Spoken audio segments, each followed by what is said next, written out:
Thanks for joining our monthly community webcast. I'm Jürgen Kress, part of the Oracle product management team. In case you missed one of our webcasts, on-demand recordings are available. For details, please see our monthly community newsletter and subscribe to our Video Hub partner channel. In today's presentation, Neil Kominski will introduce Oracle Integration 3. Good afternoon, Neil, and thanks for presenting. Oracle Integration 3 is based on a microservice architecture. The most visible change is the Redwood user interface. Objective of the call is to give you an OIC 3 overview and answer your questions. So let's get started. Please pay attention to the Oracle Safe Harbor statement. Please blog and tweet only about services and functionality which is available today.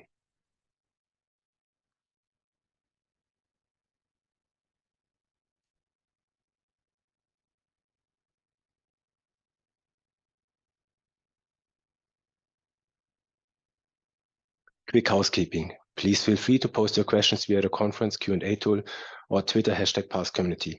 At the end of the webcast, we will answer them. Slides are available at our Video Hub channel and community website. Please share your feedback via the Zoom survey at the end of the webcast. For today's agenda, we will keep the community announcements short to give Neil as much time as possible for Oracle Integration 3. At the end of the webcast, we will answer your questions. So let's get started with the community announcements. We would like to invite you to attend Oracle Cloud World 2022. This year's conference takes place from October 16th to 20th in Las Vegas. Visit the integration team at the demo ground and contact us for one-to-one meetings. Additionally, we offer workshops for customers. The Customer Advisory Board takes place on Monday, October 17th for Integration and Digital Assistant. For details, visit the registration site at bit.ly/OICCAP 2022. For partners, we offer 3 different workshops: an executive roundtable, the Partner Advisory Council for Integration, and the Partner Advisory Council for Digital Assistant. For details and registration, please contact myself. We continue to offer the 3-day hands-on workshop for SaaS partners who would like to connect SaaS. Any SaaS consultants who implements ERP, HCM, and CX is invited to attend the integration bootcamps. Upcoming schedules include India and EMEA in October and South America and Asia in November. For details and the latest updates, please read the community newsletter and visit the community website. We continue to offer the Digital Assistant hands-on bootcamps. Those 1-day workshops are made for developers who would like to build conversational UIs. Schedules include in September, Latin America and EMEA, and in October, Brazil and Asia. For details, please read the community newsletter and visit the community website. Quick updates for customers. In case you missed the product update webcast on September 15th, an on-demand version is available at Oracle Video Hub.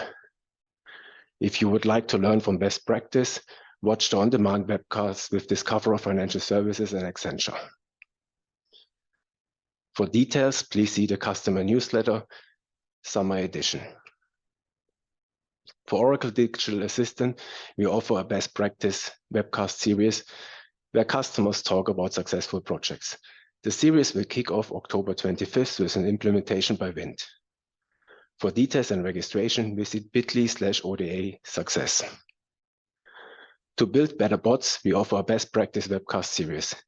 In this 6-part series, you will learn how to build enterprise chatbots. The first 2 sessions are available on demand.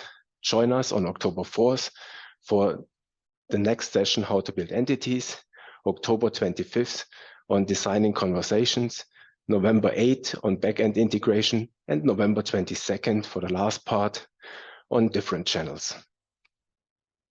For details, please see the Digital Assistant customer newsletter. Today's webcast is recorded and will be available on demand, including the presentation. With this short introduction, I would like to hand over to Neil. Neil, thanks for presenting and welcome to the webcast.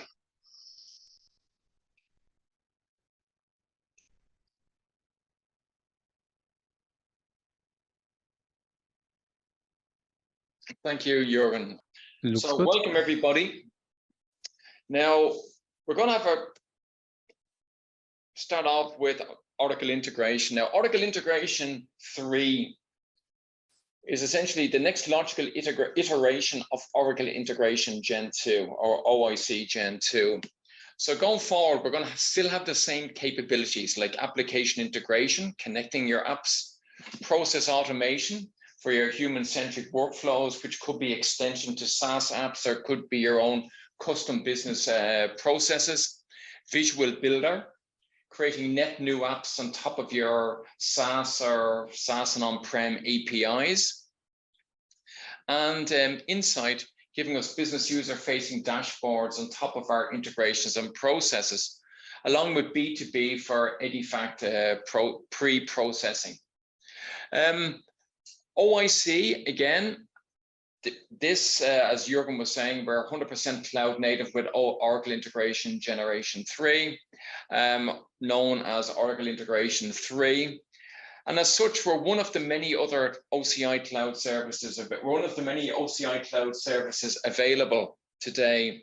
Now, many of these cloud services are also interesting from an integration perspective, such as the API gateway, such as streaming for event-driven integrations, such as serverless functions for externalizing business logic, machine learning, etc., etc. And of course, with OIC 3, we're still looking at this plethora of use cases that you can implement with this platform. Now, just before we start into the details on Gen 3, let's look at what our strategy is. So Oracle's strategy in respect of OIC is just to still remain the intelligent automation platform for enterprise iPaaS, also to be a digital transformation platform.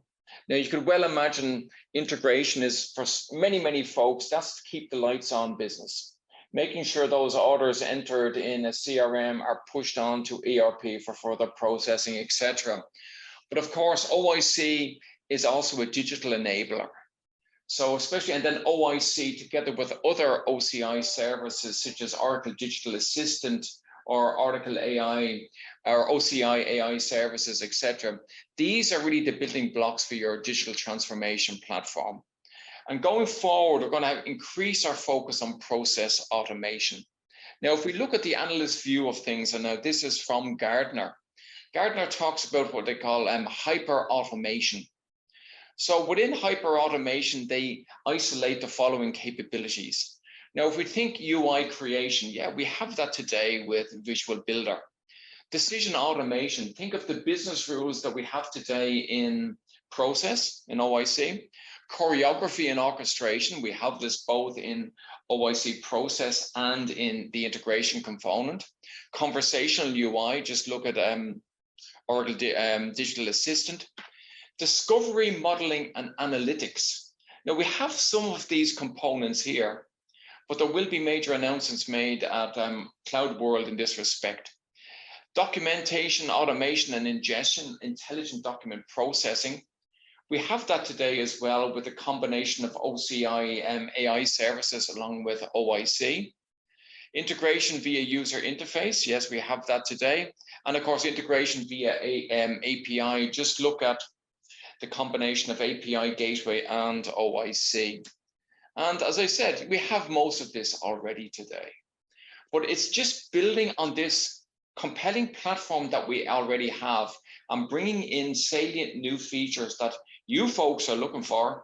And it's also what's, according to Gartner, yeah, what's driving the market. Now, we had our Q1 releases of FY23, our financial year beginning on the 1st of June. And there were two major releases there. There was one for integration and one for process automation. Now, as you know, in OIC Gen 2, process and integration are part of the OIC toolkit. Going forward in OIC 3, they will be there as well. But we're also releasing, or we have also released process automation as a standalone SKU, a standalone OCI service. Now, this can be very compelling for SaaS-related cases, especially in respect of HCM and CX. Within HCM, Oracle Fusion HCM, we have the concept of journeys. Now, you could think of a journey could be an onboarding journey, somebody joining the organization. There could be also something like a offboarding journey, somebody leaving the organization, etc. And within such journeys, you can imagine there are many set steps that need to be executed. Many of these steps could be executed in a HCM, in Fusion HCM, but some of this functionality may not be available in the core HCM product. So the idea here is with these journeys, you can easily make call outs to our process automation component for those extra human workflows that you require. For example, in an onboarding process, there may be the necessity to apply for a security badge and get that approved.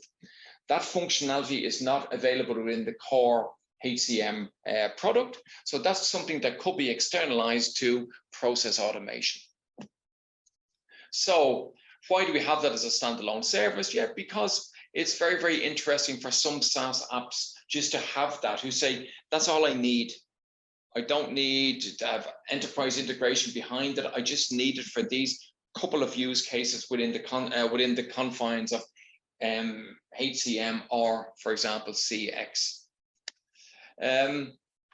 Now to the core of what we'll be talking about today, about the application integration. So we've seen the first release of Oracle Integration 3. Now I've got problems myself trying to remember that name, and I found myself calling it OIC Gen 3 as well, which is probably what it'll end up being called. But officially, and according to the documentation, it's Oracle Integration 3. Now what is it? It's the next iteration of OIC. So just think of the main focus here is continuity. So continuity leading on from Gen 3, the next logical step, so to speak. So continuity plus features such as auto scaling, better performance, quicker time to market for new features. Now, quicker time to market for new features is for our engineering folks' perspective, that they can provide you with a quicker, new features much quicker on this platform. So again, it's the base platform for all of the compelling new features we're looking at. Has the Redwood look and feel? And if we look here at the actual packaging, it will be the exact same as what we have in Gen 2.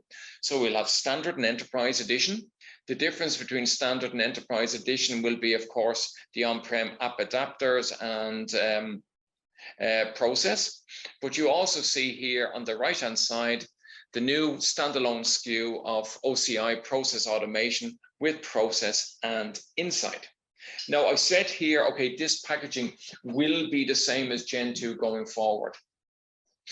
For the next couple of months, or for the next, say, 3 to 6 months, we're in a period of ramping up Oracle Integration 3. So to begin with, Oracle Integration 3 is shipping with integration, insight, file server. Very soon we'll be including Visual Builder in there as well. And within the next 3 to 6 months, also process will be available there. So we will have the same, same toolkit in Gen 3 as we have today in Gen 2. But more about that later. So what is Oracle Integration? We all know what it is. It's the greatest enterprise integration platform out there. Loads of compelling adapters for all of the Oracle SaaS apps and many non-Oracle SaaS apps for different databases, technologies, etc., etc. And of course, the patterns we're looking at here, event-driven, scheduled, sync and async, pub, sub, etc. State-of-the-art monitoring. And of course, Insight with its out-of-the-box business user-facing dashboards, very compelling as well.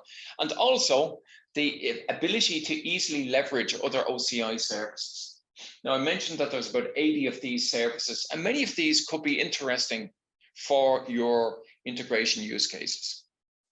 So I've been working with integration since SOA Suite, and even before SOA Suite when we acquired Calaxa. But from a cloud-based platform, we started on 2015 with ICS and PCS. Then 2017, we merged these into OIC, which was OIC Gen 1, so to speak. Then in 2019, we had Gen 2 OIC, introducing as well B2B, file server and insight. And in 2022, okay, the next logical iteration, which would be including things like automation composer, projects, Oracle managed disaster recovery, resource-based access control, and so on. So many of the big ticket features you and your customers have been looking for will be rolling out very shortly on this new iteration. So when we look at the benefits of Oracle Integration 3, okay, the new look and feel, which is Redwood, very rich functionally, task-driven UI, it's lightweight, so it's quicker, it's more intuitive, and for me, it's less clicking to get the job done. The loosely coupled components. So loosely coupled components, if we look at Gen 2, we see that we've got integration and process running on the same server, so to speak. That will not be the case in this cloud native architecture that we have with Gen 3. And better performance. I've seen that myself, many tests I've done comparing Gen 2 and Gen 3, and I see that we get better performance. And it's more uniform performance as well. So less of these peaks and troughs. And that's what many of your customers are looking for as well. It's more uniform, more predictable performance, so to speak. Improved metrics and observability. So you will see soon that Gen 3, we've revamped the monitoring screens within OIC itself. We've renamed that section to observability, but there's also more metrics and observability functionality available at OCI level as well. So summa summarum, we have plenty of components there that we can use to see exactly what's going on in OIC and to proactively monitor what's happening. Easier to scale because of the loosely coupled components, and an improved developer experience, not just because of the Redwood UI, but because of the investment we're making in from a development perspective in just making this UI more intuitive, providing more richer functionality for developers. And as I mentioned, the platform for big ticket new features. Now, projects we will see later is just think of when you have you're creating integrations in Gen 2 today. You know, each integration is visible to every other developer. Each integration is just listed one after the other. So there's no concept of combining those except in packages. But for the main UI where developers log in, they just see a list of all possible integrations there. Going forward, we will have projects. And within the projects, you can have your integrations and all of the other artifacts that are related to those integrations. And going forward on those projects, we will be implementing resource-based access control. So in other words, who can work on these projects? What rights do they have to the artifacts within these projects? Can they edit integrations or can they just view integrations? And we're looking at RBAC not just from a design time perspective, but also from a runtime perspective. Who can monitor these integrations at runtime? Who can actually execute these integrations? So rich amount of functionality in respect of RBAC coming based on projects. Caching is another big ticket item for many folks, especially those of you partners coming from SOA Suite, where you had the implicit caching with the service result caching in Service Bus. And you also have the explicit caching within SOA Suite with the adapters there to put and get and remove stuff from the actual cache. Another big ticket item we're looking at is parallel processing. Now, parallel processing you have in Beeple, in SOA Suite. You've also got in there flow-n construct. And the whole idea here is there are many use cases where you can do jobs in parallel. For example, the typical travel request integration where you say, I need a hotel, I need a car, and I need a flight. You can apply for those three different resources in parallel, as opposed to doing it sequentially. So the new look and feel, we'll be seeing this in real life here as well. Very, very nice. The big ticket items, I've spoken about that as well. This is just a sneak preview of what the projects look like. And as you can see here, when you go into Oracle Integration Cloud 3, you will see in the menu on the left, design is where you come in to design your normal integrations, what we're used to from Gen 2. Projects is giving us that level above that. And within the project, we can create integrations inline, connections, lookups, libraries, etc., etc. You will still be, of course, be able to create, integrations just as you have in Gen 2, not within a project. And they will be kind of thought of as being in part of a global project, so to speak there. So loosely coupled components. So if these components are loosely coupled, of course, they're not competing for the same resources, etc. And Visual Builder, for example, can be configured and scaled independently of other OIC components. Now, this is very important when you see, like we see many of our customers who adopt OIC primarily for application integration, but many folks have moved on to work with Visual Builder, Process, etc., etc. And many of those customers, they could have a big population of users for Visual Builder or for Process. So having the ability to have these guys scaled independently is great. I mentioned better performance. Now, this is just some examples. Now, this is not very kind of, as the Germans would say, wissenschaftlich, but it's just giving you a feeling for what I was seeing there. So a simple REST sync request to get rewards from a loyalty system, I saw a 44% improvement there. Getting a profile from that same system, again, around 44% improvement. And then you see the number of executions per second, big gain there as well, 64%. So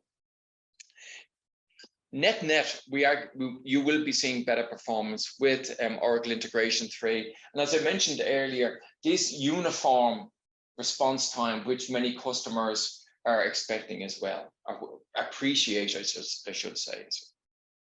So the data center, this will be available in every data center going forward. Of course, we have it available now today, and I think 13 data centers. The rest of the kind of the public-facing data centers, they should be done by the end of October. And one of the nice things about this as well is when you spin up an OIC or Oracle Integration 3 instance, you will be able to specify a shape. Now, the shape has nothing to do with the amount of resources attached to this instance. It has to do to whether it's production or non-production. So a production environment, or say a non-production environment, will be upgraded in the first wave. So as you know, we have 2 waves for our Gen 3 upgrades, these quarterly upgrades. The first wave is usually the first week of that quarterly month, and the second wave is the 3rd week of that month. So the idea here is, of course, that wave 1 is for your non-prod and wave 2 is for your prod. And this will be automated by you specifying what type of OIC instance you are provisioning. So there you see, here to begin with, customers will have the ability, net new customers will have the ability to spin up Gen 2 or Gen 3. Gen 3 would be the default, but depending on the customer's needs, and as I mentioned at the outset there, to begin with, all of the components, all of the capabilities will not be in Oracle Integration 3. I mentioned that today you have integration inside file server in there. Visual Builder is coming very shortly, and after that, Process and B2B. So if a customer did need those components today, they can still spin up Oracle Integration Gen 2 instances.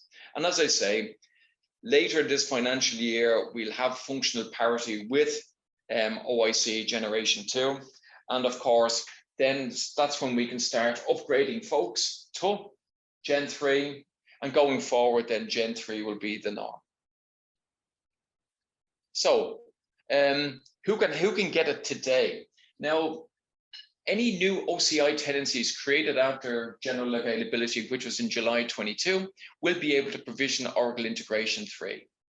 But again, even these net new customers will see version 2 and version 3, and they can choose which one they need there. If we go a bit further, you can see here, you see the word shape here. So again, shape has nothing to do with the resources in the background. This is purely to say, is it a development instance or is it a production instance? Production instances get upgraded in the second wave, non-prod or development in the first wave.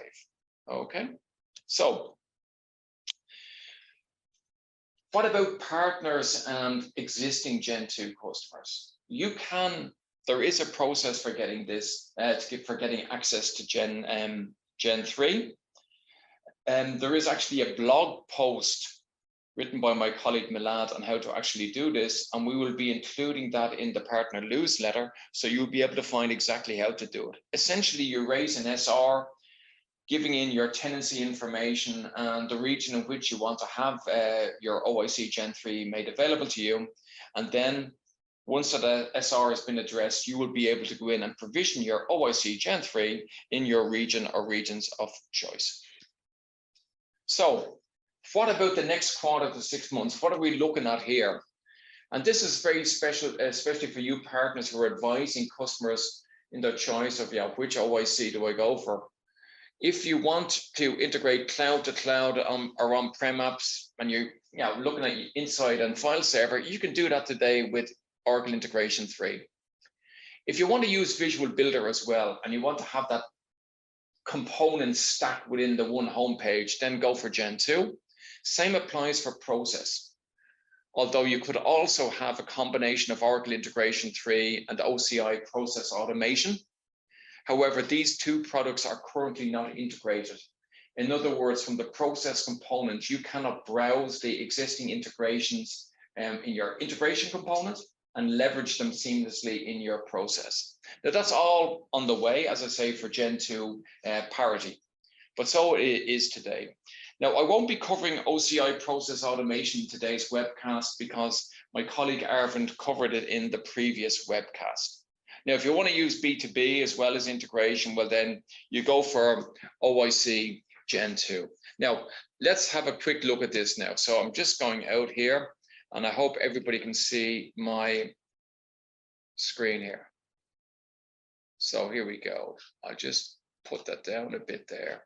Now, can everybody see my screen? Jürgen, you can see my Integration 3 screen, yes? I assume Jürgen can. He's not saying anything, but I'm sure he can. I was on mute. I can see it. Okay, great. So just for you folks here, there's your Gen 2 homepage. You see all of the components here.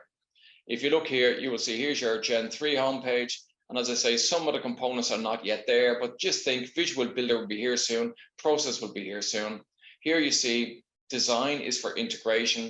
And as I mentioned earlier, you will also very soon see the projects menu option here to create those projects for your integrations and so on.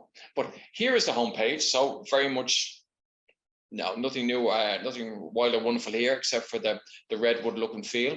If I look in here at the design, you will see the menu we're used to already here. Like for connections, exact same thing here. You can see I've got some connections in here for HCM and ERP and whatever. And if I go into the integrations here, let's open one of these guys here. So let's go in and have a look at a process order demo. How about this guy? Yeah, this looks a good one here. So first thing I'm going to do is I'm just going to deactivate this guy here. So now it's deactivated, so I can open it. Now, just for those folks who are just, if I click on this guy here, I just want to show you, these are small things, but like they do kind of show here. So here I've got this guy. Now you can see here, if I click on this guy here in Gen 2, this guy opens up in edit mode. Yeah. Now, one thing about Gen 3 is if I click on this guy here, it opens up, but it's in view mode. Just that's you, just to see that sort of thing there. So I can just go in here and I can, oh, sorry, it is now, sorry. It is in edit mode, that's good. Let's discard this guy. Sorry about that. So I'll just go in here again. Yeah. Here we are. And as you can see here, a new look and feel. Now, some of the nice things about this here are, for example, the switch. I can expand and contract the switch. This makes the diagram more readable. Now, imagine like this is a very, very simple integration here. As you can see, just do some pre-checks and you do a local invoke or whatever.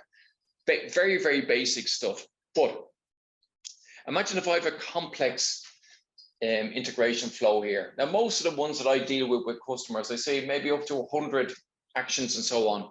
And sometimes it's very difficult to actually find the action I'm looking for. But over here, for example, I can go in here and I see all of the stuff here and I say, well, I want to go to this guy. You just click on this and then it's active for you. So this is really excellent when you've got those larger models and you're saying, I just want to edit this one piece of it. Where is it? Instead of having to zoom in, zoom out, and so on. If we look up here, you will see here is, as usual, here are our connections. You can see they're available there, and I can create a connection. I can edit the connections there. I can create new connections in line, whatever here. If I go into the next level here with our actions, you will see there's the same actions. No actions, have no changes here, just different renderings here within the new UI. Looking up here, you can see that there's no hamburger menu here for looking for the template, or not the template, for the tracking. And this is how you do the tracking. So it's just dragging and dropping from here into the tracking field here. So that's your business identifiers. Okay. What's also very nice here is, okay, it's the share button. You can export this, or else you can print it. But printing is going to be printing the pseudo view of the integration, not the actual diagram. So if you want the diagram, just, yeah, do a screenshot. Other things that we have in here are things like cut and paste. Like you can go in here, you can do cut, and you can say cut, I'm going to cut this guy. And then you can go in here and you can do here, and you can say, okay, I want to paste it in here. So nice things that are happening here. And as I say, this is just the start. We are going to be providing an awful lot more functionality in this respect. We have a great backlog of roadmap features we're looking to implement here. And of course, I have the inside view, making it very easy to map these actions here to milestones in my inside.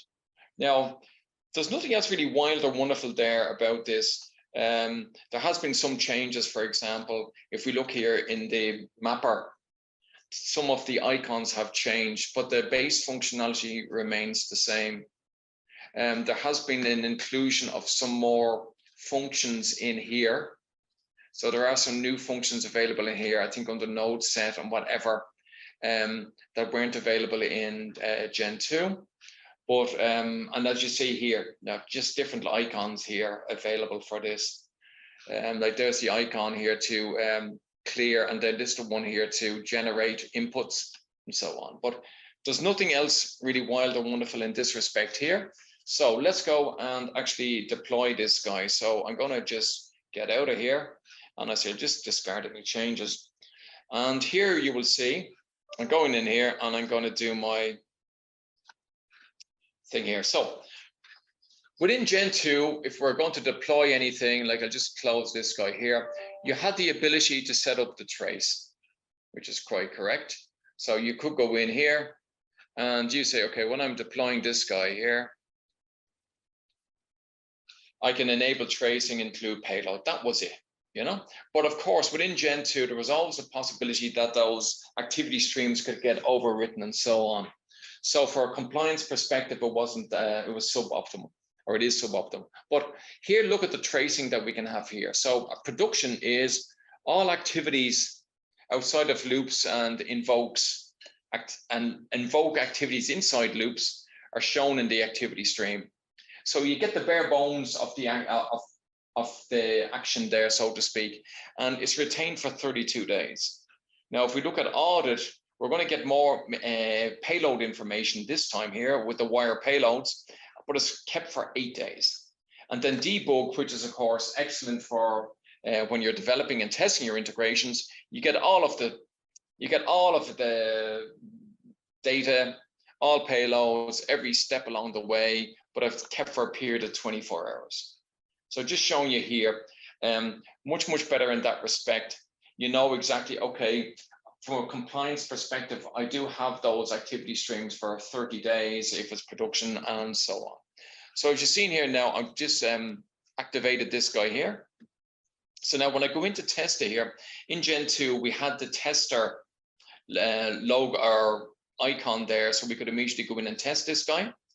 This is not here. So what I have to do here in this one is just simply go here and click run. So this brings me into the tester, so to speak. The test button in Gen 2 was here. Here we've got a run button over here. You see there's the body. Okay, nice thing here. And let's go in and do run. And here you will see we get our response back and everything looks fairly good. And now you can see here, one thing is the instance ID. The instance ID is alphanumeric. In Gen 2, it's numeric.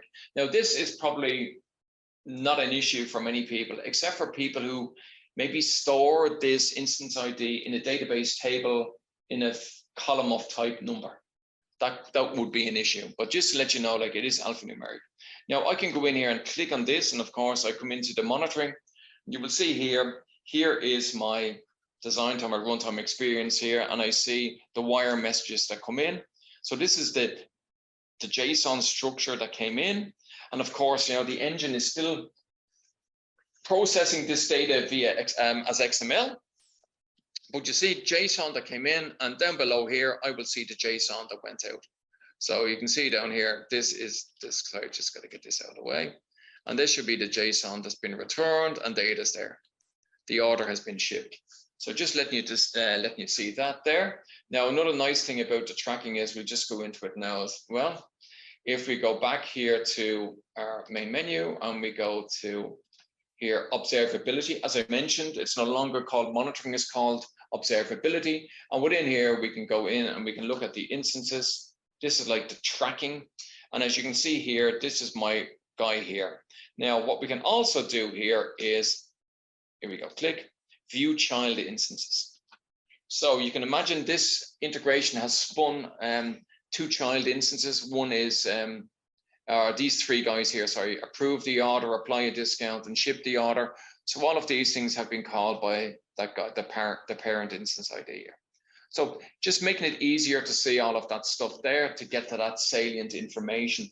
Now, as you can see, the integration dashboard itself, of course, they have been revamped with Jet and the Redwood look and feel. So you can see here the information that you're getting here. Very, very easy then to click on the design time. You can see how many, what design time metrics do I have, all of that sort of stuff. And then you can also look for insight metrics as well. I've no insight models as yet in this instance, but you can see here, rich set of stuff that we have here.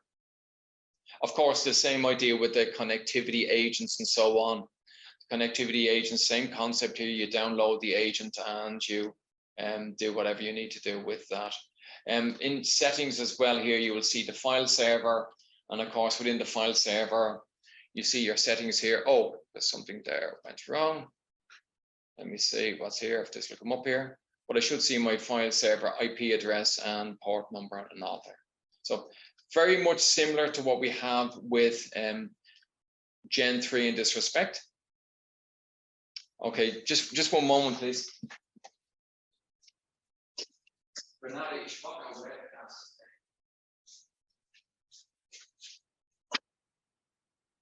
Sorry about that. Okay, now let's go back to the PowerPoint.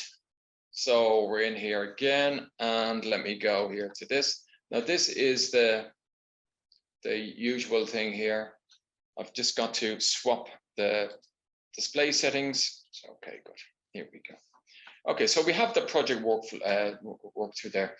Now, there are plenty of resources out there on this.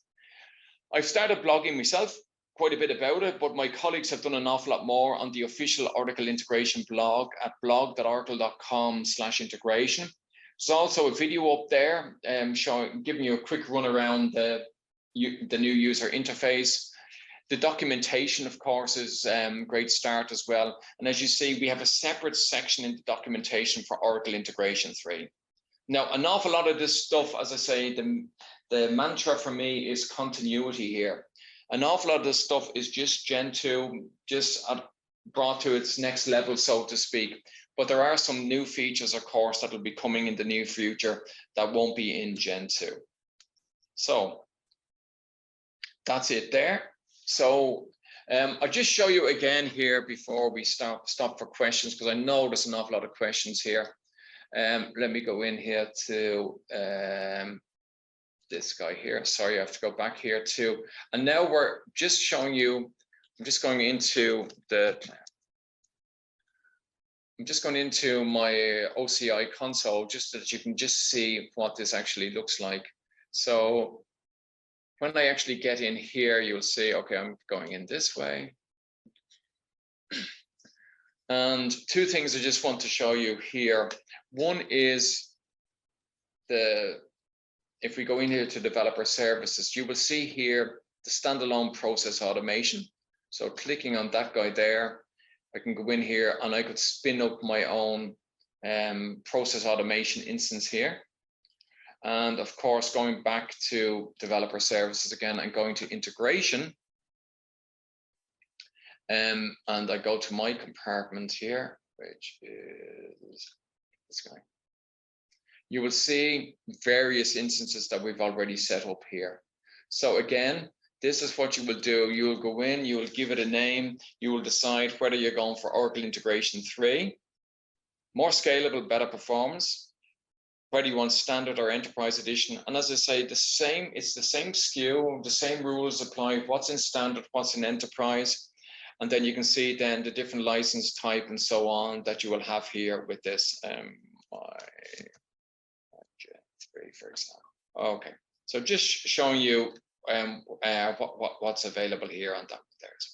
Okay, so now Jürgen, we've gone through that, and one of the things I want to say to the partners here is we're looking with Gen 3 of having a bi-monthly upgrade cadence.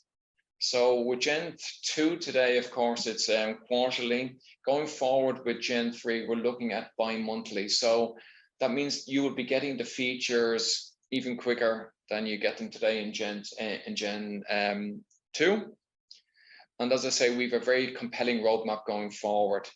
Hopefully in the next session, because the roadmap itself, I've mentioned some of the big ticket items we're looking at, like with the projects, with the resource-based access control on top of the projects, with the parallel processing, with the caching.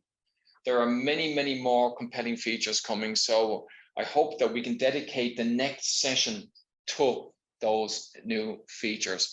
But now I would like to go in. I see there's an awful lot of Q&A there. Jürgen, do you want me to start going through it, or how shall we approach this?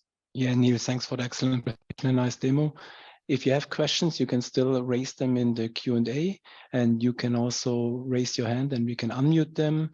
Let me do the quick wrap up and then we go to the Q&A. Okay. If you're not yet a member in the integration community, please register. Then you get the monthly newsletter and you get access to the community website. We offer the 3-day hands-on training for integration.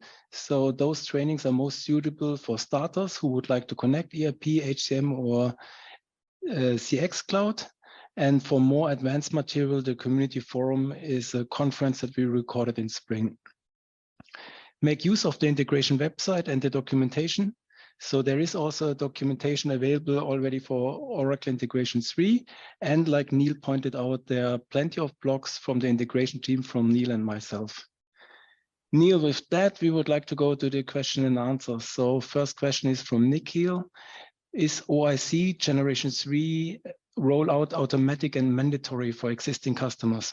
Okay, now, guys, naturally enough, we will be looking, or guys and girls, I should say, we will be looking at getting all of our customers from Gen 2 onto Gen 3 over a period of time, because we see there's so many compelling reasons for them.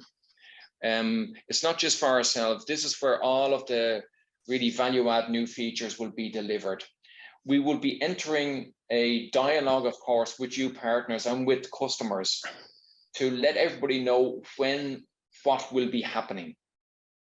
And so, like, don't think of this as something you have to immediately fit into your project planning or whatever. This will be done over a period maybe of a year or whatever. So there will be enough time for everybody to make sure that they get upgraded, but get upgraded in a timeline that suits them. Next question, Jürgen. Yeah, what are new adapters coming with Generation 3 and any improvements for existing adapters? Yes, what we will be discussing on the next call will be the roadmap, and that will include many of the adapters. Now, the first thing, of course, is to have parity with Gen 2. So make sure we've got the exact same adapters, rich set of adapters available in Gen 3 as we have in Gen 2. Now, 1 or 2 adapters will be falling away. Now, one of them is for the Taleo Business Edition. And the reason why that's falling away is because actually nobody is using it. Another adapter that's currently not available in Gen 3 is the Automation Anywhere adapter. And again, I don't think anybody is actually using this. Now, from an adapter perspective, we have a rich list, like things, I'll just give you some examples, like Snowflake, we're looking at a generic JDBC adapter, which is something many folks have been looking for.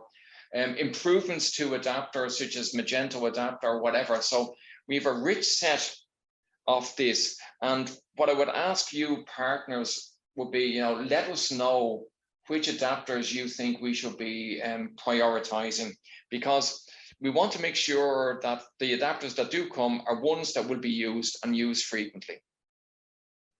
Okay, next question, Jürgen. Yeah, from Suhas regarding the OIC REST adapter. Any additional API functionality in this release? This is not Suhas, our VP, no. No, it's Suhas Nagendra. Oh, okay. just in case. No. Yeah. No. No test. Suhas, will you do me a favor? Will you get an email after me offline, and I'll go through that with you, because that's something I do have to actually check on. Okay, next question from Yagadish regarding B2B adapters and the roadmap for integration 3. Okay, with the B2B adapters. Now, as you can well imagine, guys, we're looking today, we have Edifact X12 and Edifact UN support. We're also looking at other protocols like AS2 and whatever. Now, what's also something that we're looking at as well in respect of B2B is healthcare. So many of you might have heard about Oracle's acquisition of Cerner. So you can imagine that healthcare is going to be a focus for us as well. So we're looking at, like HL7 and FHIR, which is pronounced fire, those sort of adapters as well. Within the trading, like for OIC Gen 2 with B2B, there was a bit of a scalability issue that we're addressing as well.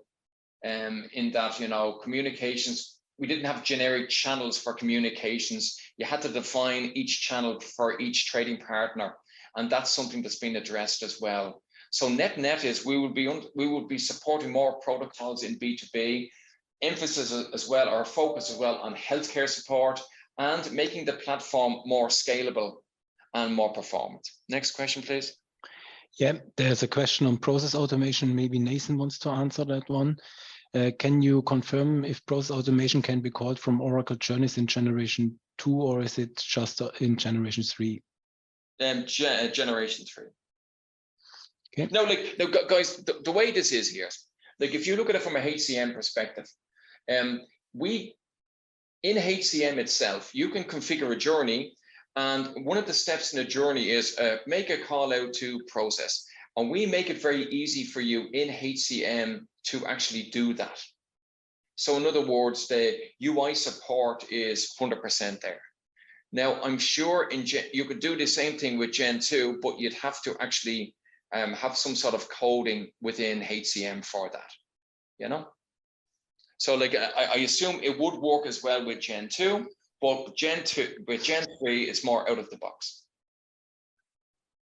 Okay, then there was a question from Steve. What exactly is HCM journeys, and okay, journeys, Steve, just think of HCM journeys as, they're logical blocks or logical events within, or groups of events within HCM. Like a journey could be onboarding journey. Somebody joins the organization and there's a certain set of steps that have to be executed on this journey. For example, get their references or whatever from the recruiting app into HCM core. Another would be, say, maybe get them a laptop, create a purchase order in procurement for a laptop, maybe get them a security badge, maybe do this, maybe do that, And then at some stage, make sure that that new employee is in payroll and that they're enrolled in our benefit system. And once we've done all of these things, the journey is over. So that's one journey. Now, the ability within HCM is they probably have these many journeys out of the box, but you could create your own journeys as well to suit your own particular needs. Okay. Does the journey also include a business process in BPMN? No, like the journey, see, the way this, the journey allows you to invoke the process easily. So when you're defining your journey in HCM itself, you can say this one step, for example, I need to get approval for a security badge for this new employee. That approval workflow will run in process automation. So process automation is separate to HCM. Like you have to buy it, you have to license, or not license it, subscribe to it. But it is this interaction, or the definition of the call is very easy within HCM. So HCM calling a process is a really simple task. In last month's community webcast, we gave some insights into Oracle process automation and the journeys for HCM. So Jerome would like to know, is there an embedded and centralized console for monitoring execution and reject? So something like Arrow Hospital. Yeah, well, like Jerome, that's something like we do have an error hospital in OIC today. Now, the only errors that can be resubmitted naturally are async requests. And that's maybe a good practice as well. If you say, now when I'm designing integrations, if I design them as async, that means OIC gets that request, puts it in a database and says, I'll execute it as soon as I have the resources for it. And I have a copy of that request. So if something goes wrong, we can resubmit that purchase order request, for example.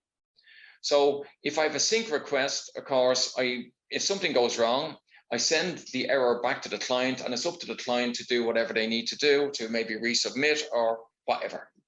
So the error hospital per se that we have in SOA Suite, we were allowed to define rules such as, retry 3 times and then send for human intervention. So we're looking at what we can do in Gen 3 in this respect. So now allowing you to have, we do have the error hospital in OIC today, but allow you to define rules on top of that error hospital to automate things a bit more. And it would be kind of something similar to what we have in SOA Suite. Next question. Okay, what about monitoring features? Okay, monitoring features, I mentioned them within OIC Gen 3 itself. The Redwood look and feel and monitoring, now called observability. There's a couple of more widgets in there as well. And this whole idea of being able to monitor the child process is very useful. But what I find even better is what we can do at OCI level. So within OCI now, we can actually look at, and we will get metrics on how many message packs are configured for this instance, and also how many billable messages have been executed or have been executed in the last hour, for example. So this is the information we didn't have, or we don't have in Gen 2.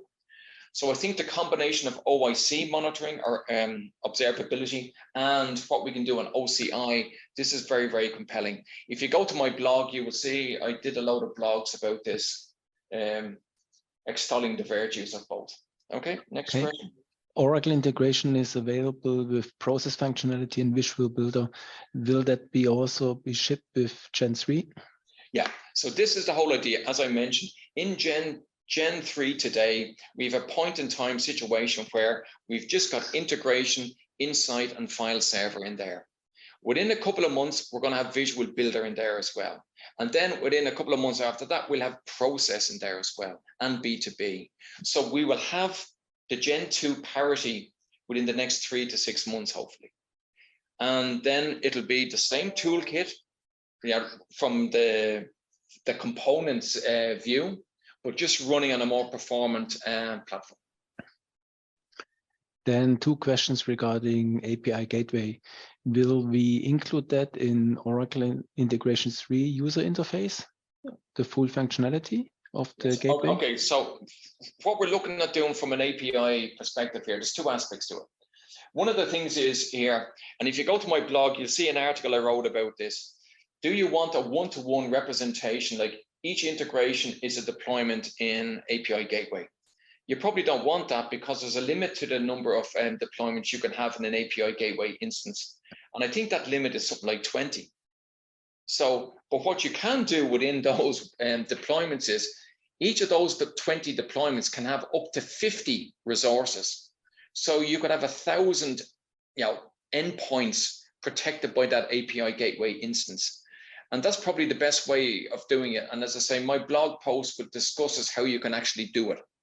So this automatic deployment from OIC, one endpoint to one deployment, it looks very well, looks very good, and it works.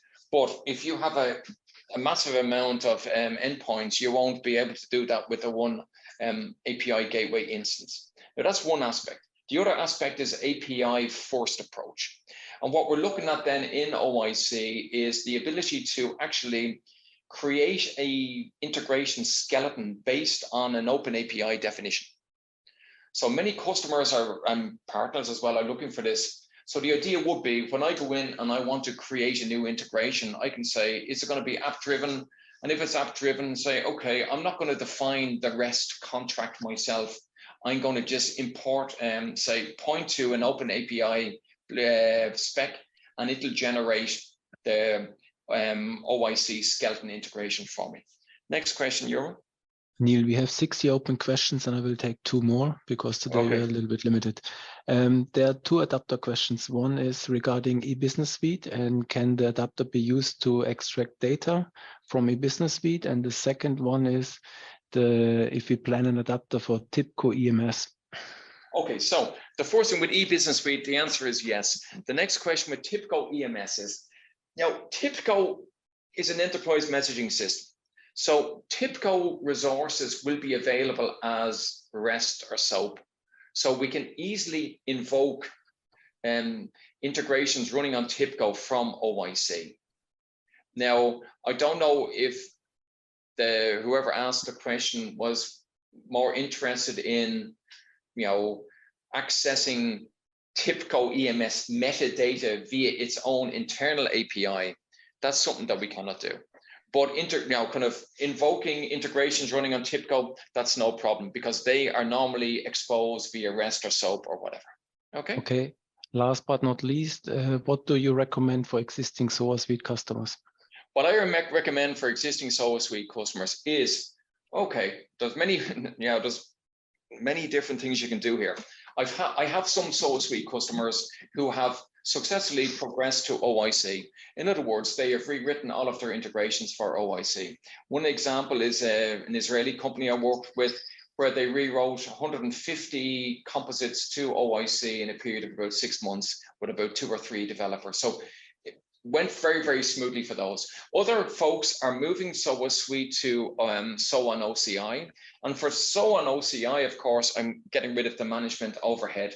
And then they're using OIC for new integrations, this kind of hybrid approach, because OIC, as you all know, has a SOA Suite adapter, and JDeveloper, the home of SOA Suite developers, can also interface with OIC. So we've got bidirectionality there.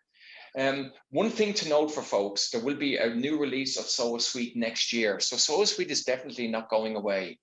And also from a support perspective, there's no rush there. All you need to do is get on to the current version. With that, Jürgen, I will say adieu and go to my next call. Thank you. Neil, thank you very much. Thank you for presenting and the excellent demo. Thank you everybody for attending. If you have questions, you can still post them in the partner Slack channel. Our team will answer them all, and the link is bit.ly/com/askOIC in capital letters OIC, and we will continue to answer them. So thank you very much for attending today's webcast. Thank you for the whole team for answering the questions. Please complete the online survey to get your feedback, and the next webcast will take place on October 25th.